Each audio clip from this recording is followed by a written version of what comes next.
नमस्कार। मैं आपको चक्रों के बारे में बता रही थी, शायद आपको समझ नहीं आ रहा, कोई बात नहीं, वो टॉपिक मैंने वहीं छोड़ दिया। आज मैं बात करूंगी, यदि कोई व्यक्ति हृदय रोग से पीड़ित है उसके बारे में केवल सामान्य जानकारी।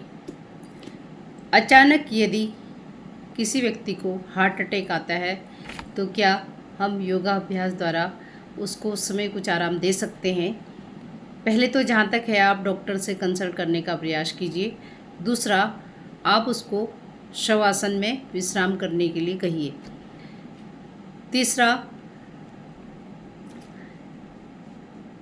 उसको आप सात्विक भोजन दें। साथ साथ जब व्यक्ति विश्राम करेगा अर्थात शवासन में लेटेगा तो उसको हृदय की कार्य क्षमता उसकी बढ़ जाएगी, जिससे रक्त का जो है परिभ्रमण होने लगेगा और उसे एकदम आराम आ जाएगा।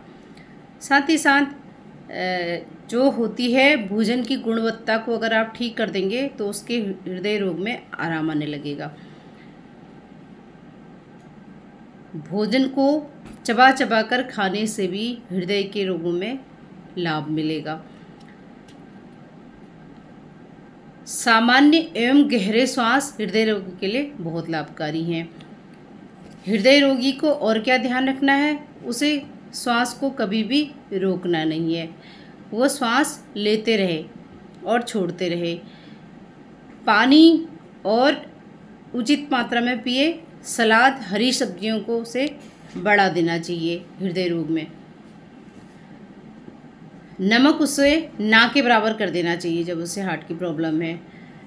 साथ ही साथ वात का नियंत्रण भी हमारे हृदय के रोग में अत्यंत सहायक होता है। पित्त का नियंत्रण भी हमारे हृदय के रोग में सहायक है, यानी हमें एसिडिटी को भी बढ़ने नहीं देना है, वात के रोगों को बढ़ने नहीं देना है। इसीलिए साधारण व्यक्ति को कम से कम 6 घंटे की नींद लेनी चाहिए और नींद खुलने पर हमें दाईं करवट लेकर उठना चाहिए। अब कई लोग प्रश्न करते हैं, क्या हृदय रोगी को व्यायाम करना चाहिए? नहीं, हृदय रोगी के लिए व्यायाम कतई हितकारी नहीं है, उसे आसन एवं प्राणायाम करना चाहिए। साथ ही साथ हृदय रोगी के लिए प्राणायाम बहुत ही लाभकारी हैं। रक्त का समान रूप से परिभ्रमण होगा उनके, और मन की लघु लहरियाँ जब वो ध्यान करेंगे तो वो समाप्त हो जाएंगी। इसीलिए हृदय रोगों को ये सावधानियाँ अवश्य बरतनी चाहिए। बने रहिए मेरे साथ। नमस्कार।